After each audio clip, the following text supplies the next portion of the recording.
I should have deleted Ethan the first time his name lit up my phone again. Not blocked him after a conversation. Not cried over him one more night. Not wondered what kind of dream could make a man remember the woman he had destroyed. I should have deleted him while my thumb was still shaking over the screen, because the second message he sent sounded gentle enough to open a wound that had taken 18 months to close. I sat on the edge of my bed in the small room I rented above my sister's garage in Ohio, staring at those words like they were evidence from a case I had not known was still open. Ethan had left me for Brooke. The woman he had sworn was just a client from the real estate office where he worked. He had packed his clothes while I was at the grocery store, left his key on my kitchen counter, and sent one message that said he did not want to hurt me more by dragging it out. Then he disappeared into her life. For 18 months, I heard nothing from him. No apology, no explanation, no drunk midnight confession. Just silence, which somehow felt more personal than screaming. So when his name came back, I did what every hurt woman promises herself she will never do. I answered. I sent a voice note because typing felt too deliberate. I said I was fine and asked why he was messaging me after so long.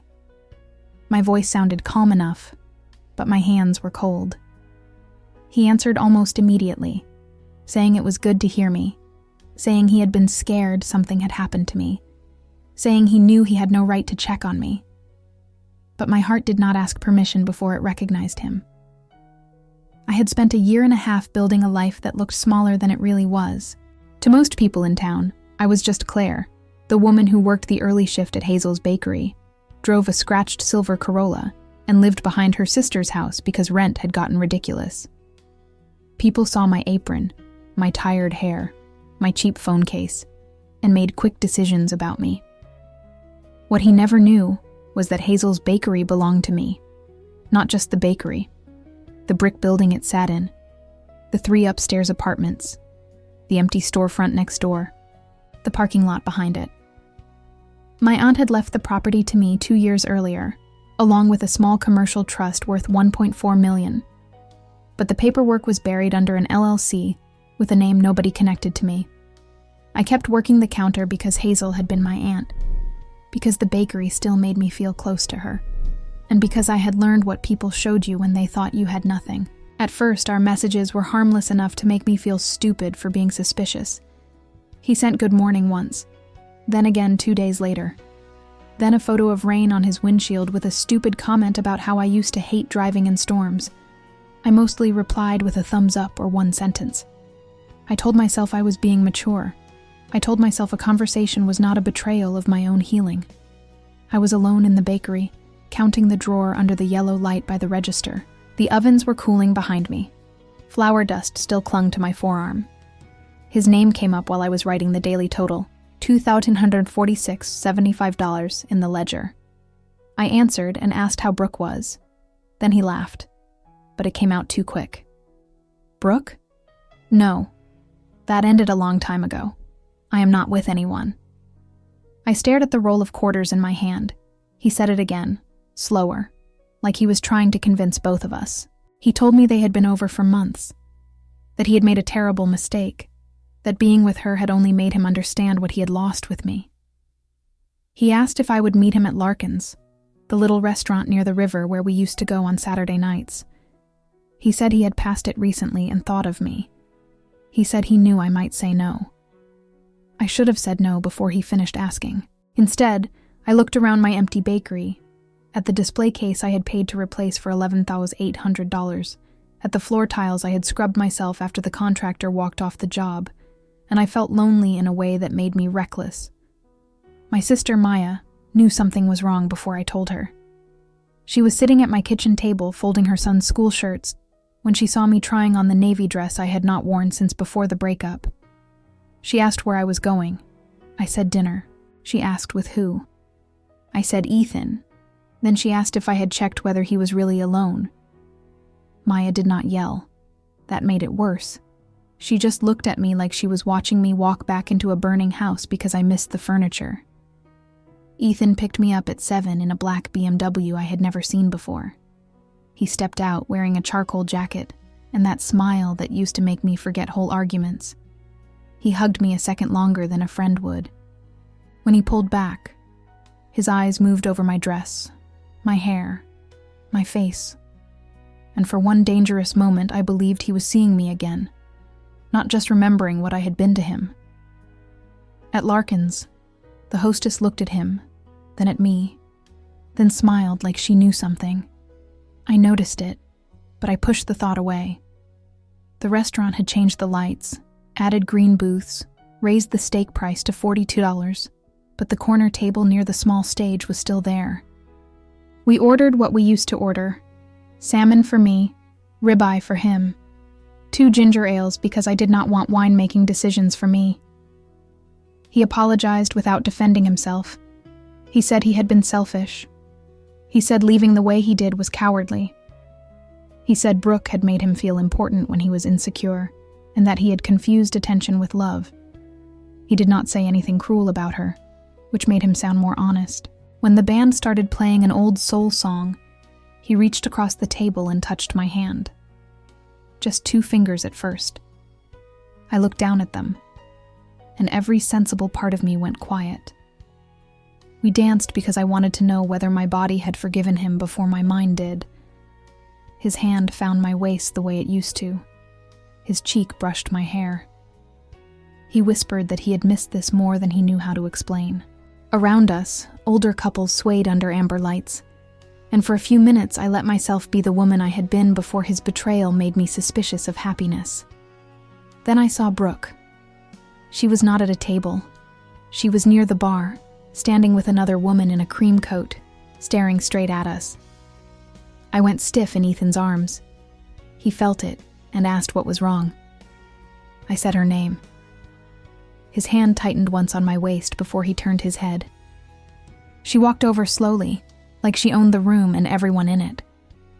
Up close, she looked polished in a way that made my thrift store dress feel suddenly visible. Her hair was perfect, her necklace expensive, her voice sweet enough to hide a blade. Brooke looked at me and tilted her head. I thought you would have learned after the first time. Some women are just easy to call when a man is bored. Ethan said her name under his breath, warning her, but he did not say she was lying. He did not say they were over. He did not say I was not easy. I pulled away and walked toward the bathroom before anyone could see my eyes fill. Inside, I locked myself in a stall and gripped my phone with both hands. Maya's question came back like a slap. When I came out, Ethan was waiting in the hallway. He said Brooke had followed him there. He said she was unstable, jealous, dramatic. He said she could not accept that they had ended. I asked him why she looked so comfortable humiliating me in public if she was just an ex. His jaw flexed. Claire, you know how she is. She likes feeling above people. I heard the old version of him in those words. The version who used to laugh when his office friends joked about people who worked hourly jobs. The version who once told me I was too smart to be making cupcakes for women who paid in singles.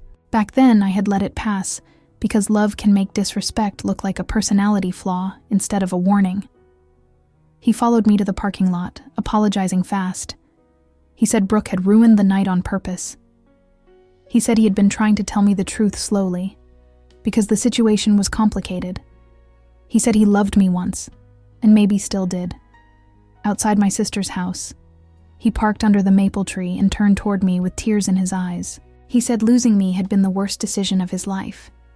He said he had not touched Brooke in months.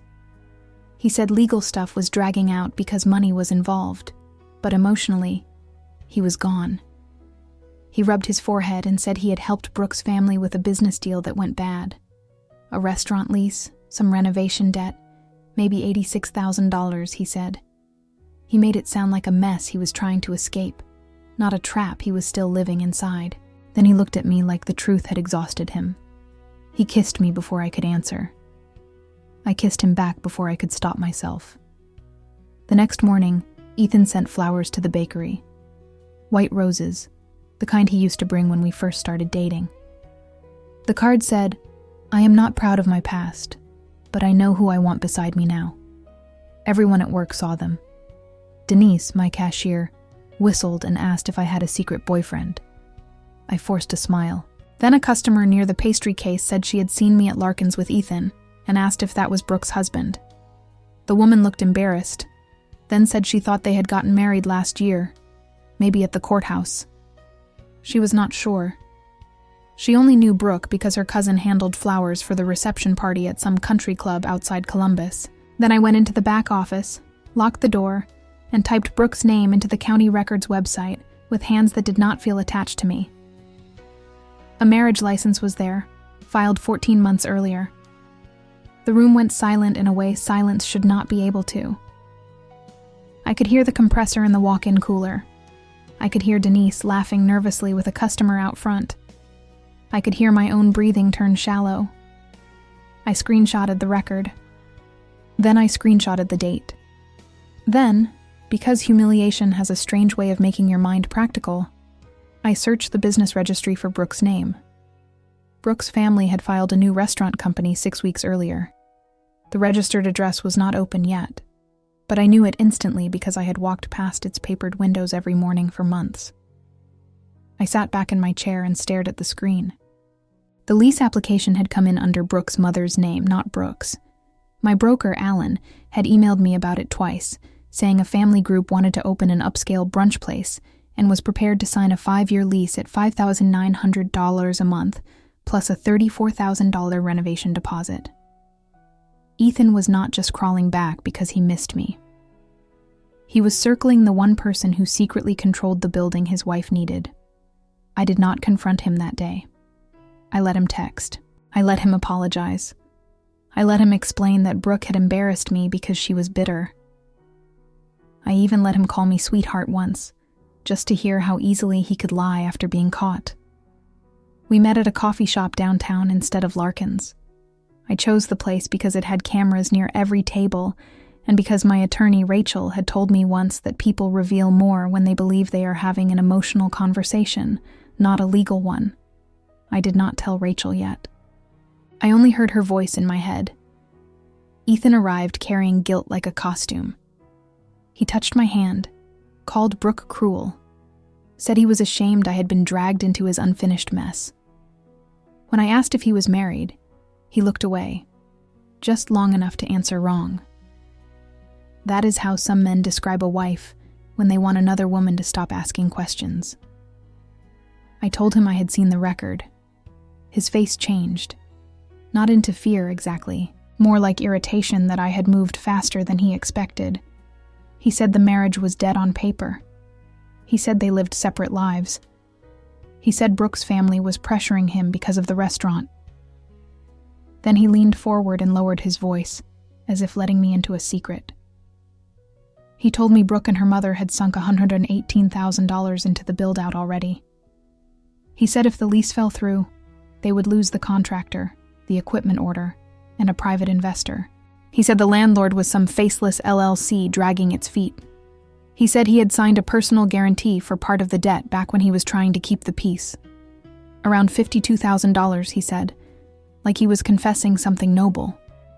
If the deal collapsed, Brooke's mother could come after him, and his credit would be destroyed. He reached for my hand again and said he had wanted to come back to me clean, without all this ugliness attached. He said he was sorry he had not told me everything first. Then he did something that made my stomach turn colder than the marriage license had. He said I worked there, so maybe I knew the owner or the manager. He said if I could just help him figure out who was delaying the lease, he could finally untangle himself from Brooke. He thought he had found a poor woman with access. He did not know he was begging the lock for the key. After that, everything sharpened.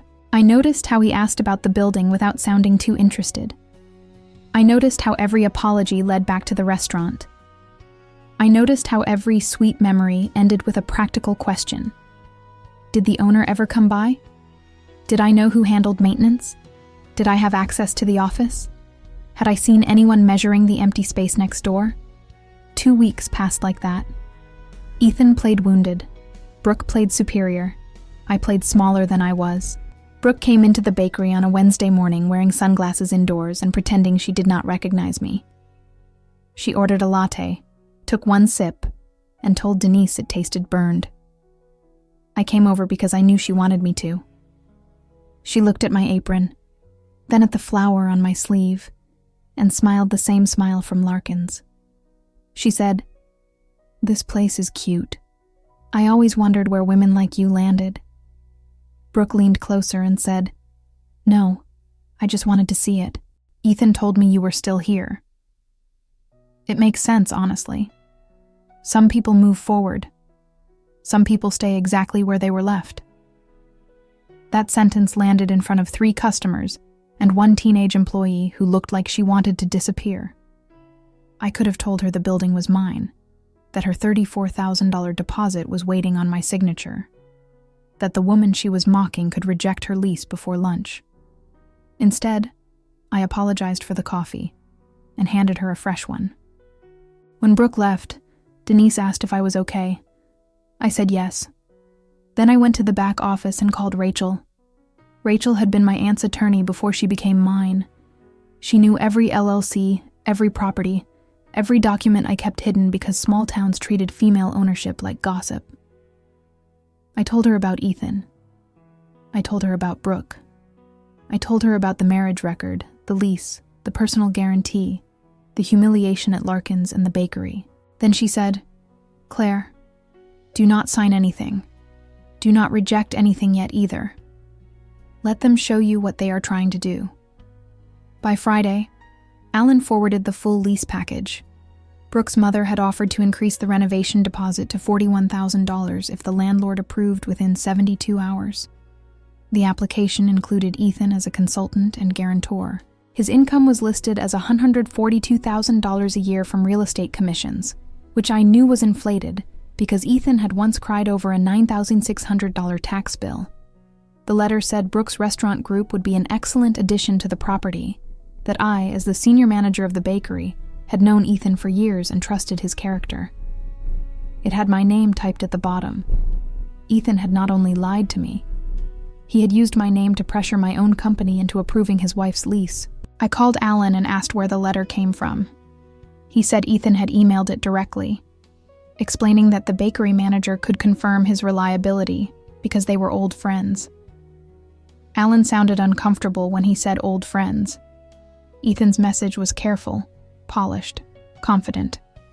He wrote that I was shy and did not like being involved in formal matters, but that I had verbally agreed the restaurant would help the block. He wrote that the landlord should not worry because the tenant group had strong community support. I forwarded everything to Rachel. Then I went downstairs and worked the lunch rush with a smile on my face, so calm that Denise kept glancing at me like she expected me to break. I did not break. I boxed cinnamon rolls. I refilled coffee. I told a contractor his order would be ready in 10 minutes. At 2:14, Ethan texted, "Can we talk tonight? I need to explain something before someone else twists it." He came to the bakery after closing. I had left the front lights on and the security camera above the register active. He walked in with roses again, red this time, cheaper than the white ones. Grocery store plastic still around the stems. His face had that soft, wounded look I used to mistake for honesty. He said Brooke had been awful to me, and he was handling it. He said the lease was the only thing keeping him tied to her family. He said once the restaurant opened, he could get his name removed from the guarantee, and then he would be free. He said he wanted us to have another chance. I asked if he had used my name in a business email. I asked if he had written a letter from Hazel's. His mouth tightened. He said it was not a big deal. He said everyone does those things in business. He said I was making it sound worse because I was hurt. Then he looked around the bakery, at the worn counter, the old framed menu, the chipped tile near the door, and his voice changed. "Claire, you do not understand how deals work at this level." He stepped closer and lowered his voice, like he was being patient with a child.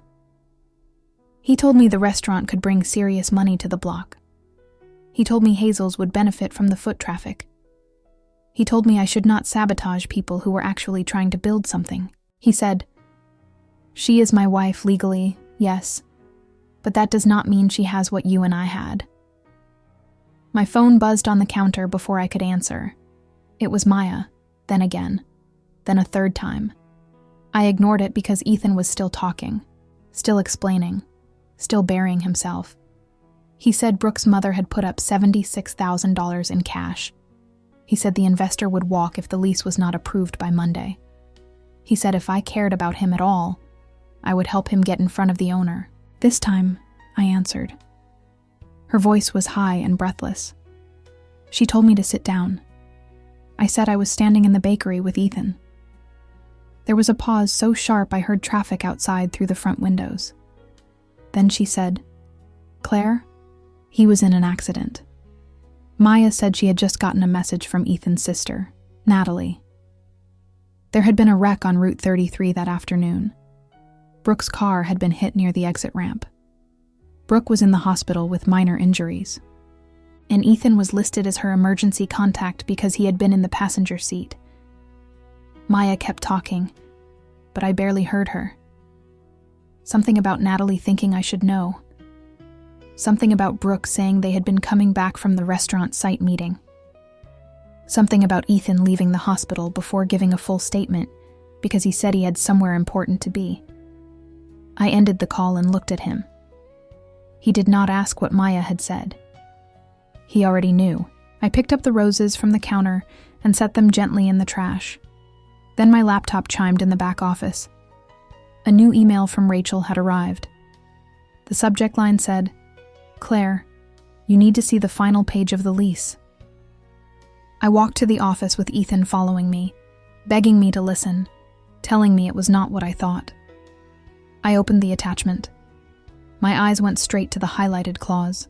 Brooke's restaurant was not only trying to rent my storefront for $5,900 a month, they had added an option to buy the entire building after 12 months for $820,000.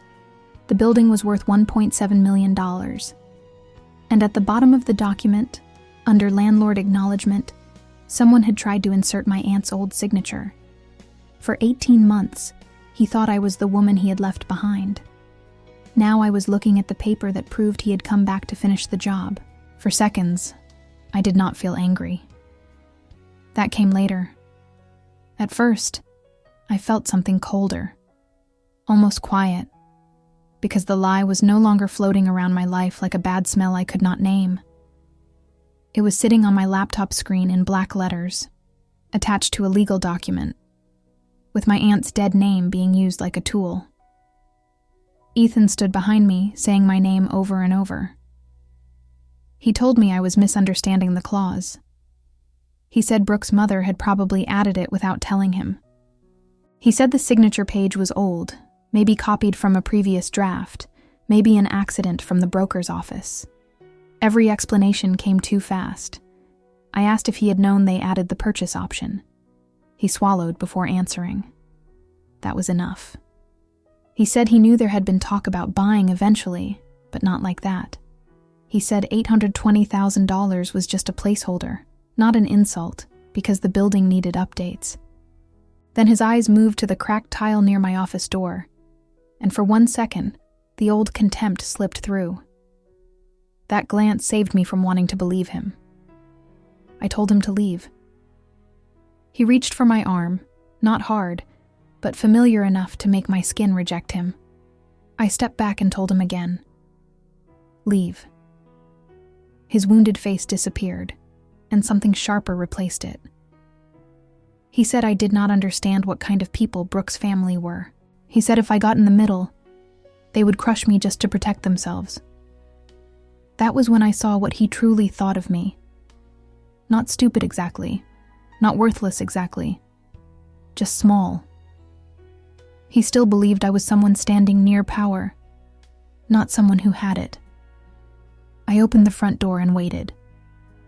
Ethan stared at me for a few seconds, with the roses in the trash behind him and the forged lease glowing on my laptop behind me.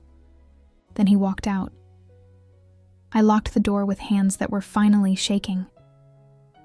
I did not cry until I called Rachel. She listened while I told her about the accident, the hidden purchase option, and my aunt's signature. Rachel went silent long enough that I thought the call had dropped.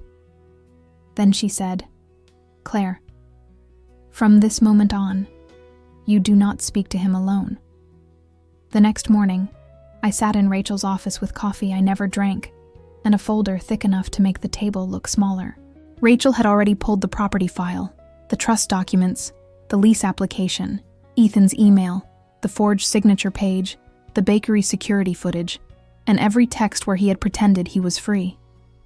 Seeing my pain printed on paper made it look less like heartbreak and more like evidence. Rachel explained it cleanly. The building at 114 West Mercer had been appraised at $1.7 million. With the parking lot and the 2 upstairs apartments rented at $1,650 and $1,475 a month, the full property package was closer to $1.93 million. The $820,000 purchase option was not just low, it was a planned theft wearing a business suit. Rachel said the forged signature could trigger civil fraud, possible criminal referral, and immediate rejection of the lease. But if we simply rejected them, they could claim confusion, blame a draft error, and walk away dirty but untouched. If we wanted them exposed, we needed them to confirm who knew what and who intended to benefit. I asked what that meant. She said we let the meeting happen. By noon, Alan had called twice. Brooke's mother, Linda, wanted a final landlord meeting at the storefront on Monday morning with Ethan, Brooke, the contractor, and someone from the landlord's office with authority to sign. Rachel told Alan to confirm and not mention me. On Monday morning, I put on my bakery apron over a plain black dress and opened Hazel's at 6 high like always. My face was calm, but every time the door chimed, my stomach turned. At 9:15, Brooke walked in. A small bandage sat near Brooke's hairline, but she carried herself like injury was just another accessory. Linda came in behind her, wearing a white blazer and diamonds too bright for mourning. Ethan followed last, not looking at me at first. She said she was glad I was working because she wanted one last coffee before this place changed. Denise froze beside the espresso machine. Linda looked around the bakery and said the space had charm, but charm did not pay property taxes. Brooke looked at my apron and said some people were attached to old things because they had never owned anything worth replacing. I felt Denise move closer to me. I touched her wrist under the counter just once to keep her quiet. Ethan finally looked at me. His face was tight, almost pleading, but not with guilt, with warning. He thought I might ruin his deal by making a scene as the betrayed woman, not knowing I had already chosen the room where the scene would happen. Linda ordered 3 coffees and paid with a $100 bill. When I handed back the change, she told me to keep it because I would probably need it after renovations. It was $87. I put it in the tip jar and said thank you. That made Brooke's smile flicker. Cruel people hate it when humiliation does not land where they throw it. At 10 knees, I walked through the side hall into the empty storefront next door. The walls were stripped to brick. Tape marked where Brooke's banquettes would go. Alan stood near the front windows, sweating through his collar. Rachel was already there in a navy suit. She did not look at me when I entered. Linda began before anyone sat down. She said the restaurant would elevate the block.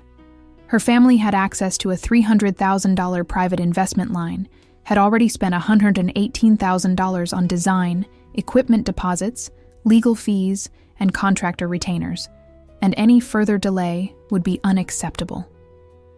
Brooke stood beside her, nodding like a woman born to be agreed with. Ethan kept watching the door, probably waiting for some gray-haired landlord representative to walk in. Rachel introduced herself as counsel for Mercer Street Holdings, LLC. Linda smiled immediately, the way people smile at power when they think it belongs to someone else. She shook Rachel's hand and said she was relieved someone professional had come. Professional. That word hit the room with a tiny slap because every person there understood who it was meant to exclude. Brooke glanced at my apron and asked if I was there to bring coffee. Ethan said my name under his breath, but Brooke kept going.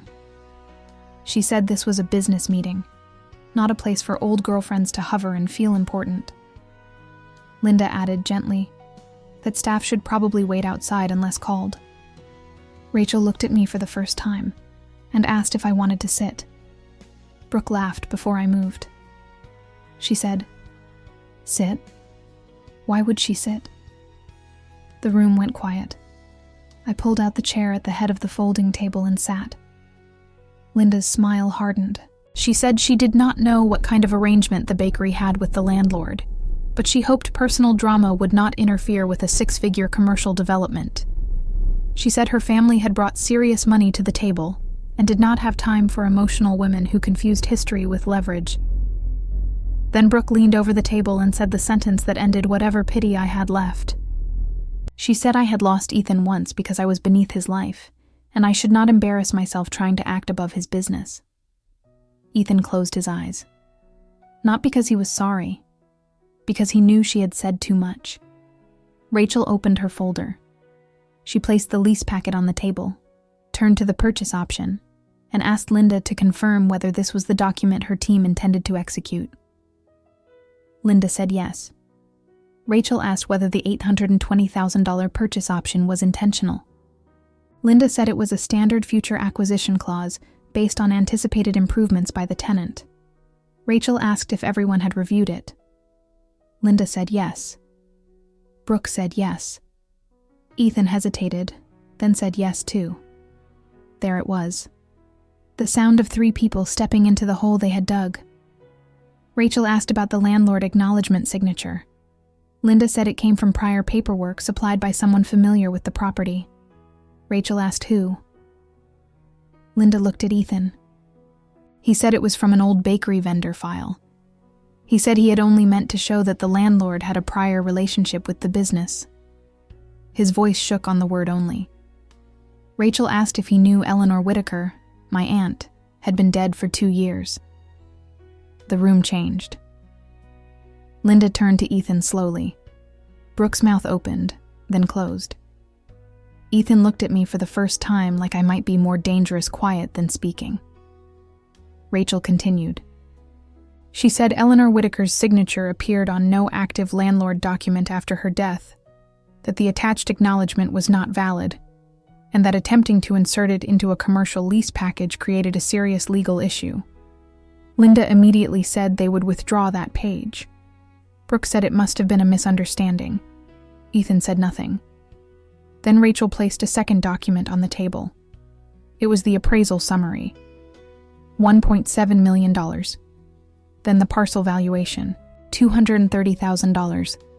Then the rent roll, $3,125 monthly from upstairs units, plus bakery revenue, plus expected storefront rent.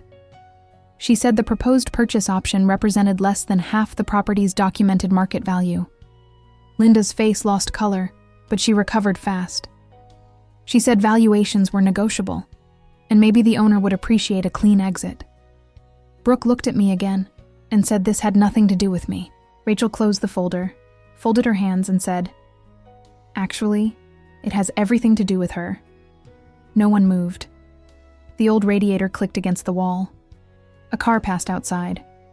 Somewhere through the brick, I heard Denise laughing too loudly with a customer, probably pretending she was not listening. Rachel said Mercer Street Holdings LLC was wholly owned by the Claire Whitaker Commercial Trust. She said the trustee and controlling beneficiary was Claire Whitaker. I owned Hazel's Bakery, the empty storefront, the apartments above us, and the rear parking parcel. No lease, purchase option, renovation approval, or tenant improvement allowance could be approved without my written authorization. Then she looked at me and asked if I authorized this lease. Not the woman from Larkin's. Not the bakery girl he thought could be useful. Me. I said no. Brooke whispered something I could not hear. Linda looked at my apron like it had betrayed her. Ethan stared at the table, breathing through his mouth. I told them the lease was rejected for misrepresentation, attempted use of an invalid signature, concealed conflicts of interest, and conduct inconsistent with tenant standards. My voice did not shake. Rachel slid the formal rejection across the table. It had been printed on Mercer Street Holdings letterhead, and my signature was at the bottom. Linda grabbed the paper and said this was absurd. Brooke said I was doing it out of jealousy. Ethan finally stood and said everyone should calm down, That was the funniest part. The man who had built a trap out of my old heartbreak wanted calm when he found out he was standing inside mine. Rachel told them the security footage, emails, text messages, and lease package would be preserved. She said the matter would be referred to civil counsel for damages and to the appropriate authorities for review of the forged signature. She also said any contractor work performed without written landlord authorization would be their responsibility, not mine. The contractor raised his hand like he was in school. He said he had already ordered custom kitchen equipment for $39,600 based on Brooke's approval. Linda turned on him immediately and told him to be quiet. That tiny moment told me everything. They were not partners. They were people tied together by panic. Brooke pointed at me and said I had led Ethan on. She said I had planned this because I could not stand that he chose her. She said I was still the same pathetic woman he left behind. I almost answered. Then I remembered the camera Rachel had arranged in the corner, legally visible, recording the entire meeting with a small notice taped near the door. So I let Brooke keep talking. She said no woman who owned a $1.7 million building would serve coffee in an apron unless she was desperate for attention. She said Ethan only came back because he felt sorry for me. Ethan told her to stop. I looked at him then. His shame was not for what he had done to me. It was for what she had said in front of witnesses. There is a difference. I wish I had known that difference years earlier. Linda tried to switch tactics. Her voice softened. She said we were all emotional. They could increase the lease to $6,400 a month, remove the purchase option, and pay a $50,000 security deposit if I signed that week. I asked her if the offer included an apology. She blinked. Not to me as a landlord, I said. To me as the woman your daughter humiliated at Larkin's, at my counter, and in this room. Linda's mouth tightened. Brooke laughed and said she would not apologize to someone who slept with her husband. The room went dead, because now she had said it herself. Not ex, not separated. Husband. Rachel wrote something down. Ethan put a hand over his face. Brooke realized too late what had slipped out, but arrogance makes people slow to retreat. She lifted her chin and said, "Yes, husband." She said maybe I should have asked more questions before letting him back into my bed. That should have broken me. A year earlier, maybe it would have. Instead, I felt the last thread burn away. I stood and told Brooke she was right about one thing. I should have asked more questions. Then I said I had asked them now. I knew about the marriage license filed 14 months earlier. I knew Ethan had been in her passenger seat hours before coming to my bakery with flowers. I knew he had used my name in a business letter without permission, and I knew someone in their group had tried to use my dead aunt's signature to steal a property for $111 million under its combined value. Brooke looked less polished then, just for a second. Linda asked Rachel if we were threatening them. Rachel said no. We were notifying them. The meeting ended badly, which was the only honest thing about it. Linda left first, calling someone before she reached the sidewalk. Brooke followed her mother but stopped beside me long enough to whisper that money did not make me less pathetic. I said nothing. I let her have that last small cruelty because I knew what was waiting outside. Denise had not been alone in the bakery. Ethan's sister Natalie had come in 20 minutes earlier, pale and furious, after Maya sent her the screenshots. She stood near the front case when Brooke walked out, holding her phone like a weapon. Natalie asked Brooke if it was true. Brooke told her to stay out of grown-up business. Natalie looked past her at Ethan and asked if he had really used Claire while married, then dragged a dead woman's signature into a property deal. Customers went silent. Denise stood behind the counter with both hands pressed flat on the wood. Ethan said, "Nat, not here." Natalie started crying, but not softly. She said their mother had defended him when he left me. She said he had sworn Brooke was not the reason. She said he had let the whole family believe I was bitter and unstable. Then she looked at me and said she was so sorry. That apology hit harder than Brooke's insults, because it was the first clean thing anyone in his world had given me. Ethan walked toward Natalie, but she stepped back. Brooke snapped that Natalie had no idea what I had done. Natalie turned on her and said everyone knew what Brooke had done. Everyone knew she had pushed Ethan to fix the bakery girl problem. Those exact words came out in front of half the morning crowd. Fix the bakery girl problem. That was what I had been to them. Not a woman, not a person. A problem near a door they wanted opened. By the end of that week, the story had moved through town faster than any legal notice could. Brooke had mocked me publicly. Linda had waved money around. Ethan had been caught married, lying, and tied to a lease package with a dead woman's signature on it.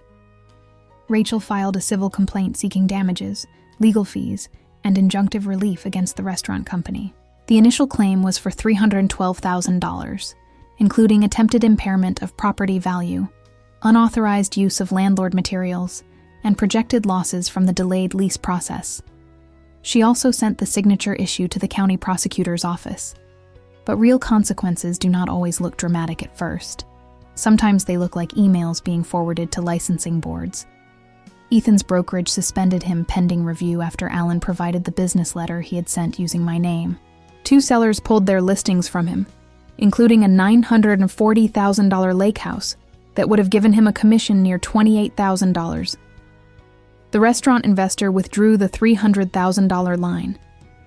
Linda's attorney offered $65,000 to settle quietly before discovery. Rachel asked if I wanted to consider it. I said no.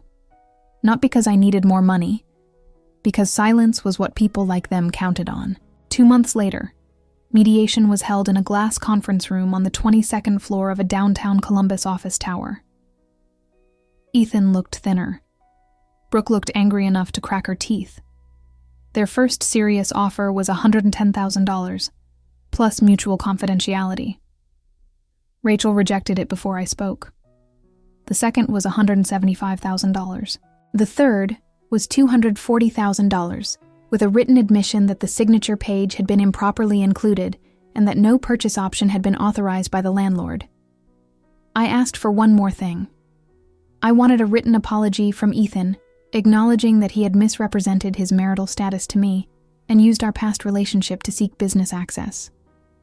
His attorney objected. Brooke actually laughed. Ethan did not. He signed it at 4:38 p.m. with a hand that shook. The final settlement was $260,000, payment of my legal fees up to $41,500, withdrawal of all claims to the storefront, and a non-confidential statement limited to the business facts. Rachel said it was strong. But when I saw Ethan's apology on paper, the money felt secondary. For years I had carried his version of me without realizing it. Too emotional, too simple, too easy to leave. That paper did not heal everything, but it put his lie outside my body. The storefront stayed empty for another 3 months. Ethan sent one message from a new number after the settlement cleared. He wrote that he never meant for things to go that far, that he had loved me in his own damaged way, and that he hoped one day I would remember the good parts. I deleted it. Not because I felt nothing. Because feeling something is not the same as owing someone an entrance back into your life. In October, I signed a lease with 2 sisters from Dayton who wanted to open a bookstore and tea room. Their rent was $5,200 a month for the first year, then $5,150 after build-out stabilization. They cried when I approved the tenant improvement credit because no landlord had taken them seriously. I did not tell them I understood that feeling better than they knew. On opening day, I stood outside Hazel's before sunrise and watched their lights come on next door. Denise came out with coffee and asked if I ever regretted not selling the building after all the mess. I looked at the storefront, the apartments above it, the parking lot where Ethan had once kissed me like a man returning home when he was really casing the windows. I said no.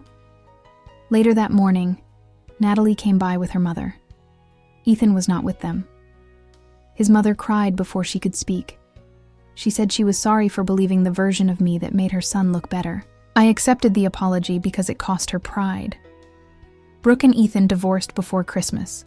The filing listed debt disputes, business losses, and irreconcilable differences. Linda sold her house in Dublin for $685,000 the following spring. Ethan left his brokerage and took a salaried sales job 2 counties away. Brooke posted online about betrayal and fresh starts. I told Maya not to send me screenshots. People expected me to enjoy their fall more than I did. The truth is, justice felt good, but it did not feel like happiness. It felt like getting something heavy off my chest and realizing the bruise underneath still needed time. Some nights, I still wondered how Ethan could dance with me, kiss me, and use me in the same breath.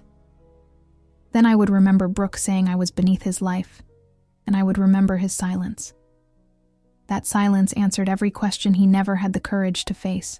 The next year, Hazel's had its best December since my aunt died. Between the bakery, the apartments, the bookstore lease, and a city facade grant of $74,000, the property felt less like an inheritance I was protecting and more like a future I was building. I paid off the remaining $186,000 commercial line and raised Denise's salary to $54,000 a year. On the anniversary of the night Ethan first messaged me, I stayed late at the bakery alone. I found the old ledger where I had written $2,146.75 on the day he told me he was not with anyone. The page still had a faint coffee ring in the corner. I ran my finger over the numbers and thought about how small that moment had felt before I knew what it was. A message can look harmless and still be a door. I locked the ledger in the office cabinet, turned off the ovens, and stepped outside into the cold. The bookstore windows glowed next door. Upstairs, one tenant had a Christmas tree pressed against the glass. The parking lot lights reflected on wet pavement, clean and bright.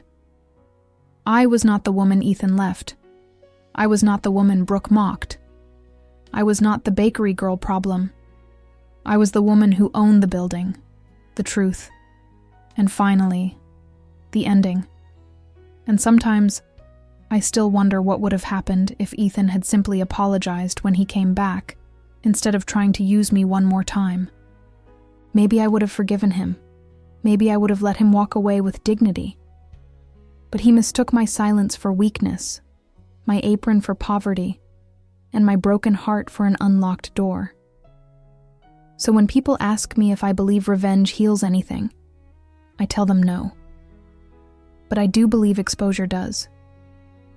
Because the day they found out who I really was not the day I became powerful. It was only the day they realized I had been powerful the whole time. What would you do in this situation? Be honest. Or did this remind you of someone? Tell me in the comments. And if this made you think about your own relationship, I left something in the description that can help you build something stronger. Subscribe if you want more stories like this every day, and share this with someone who needs to hear this story.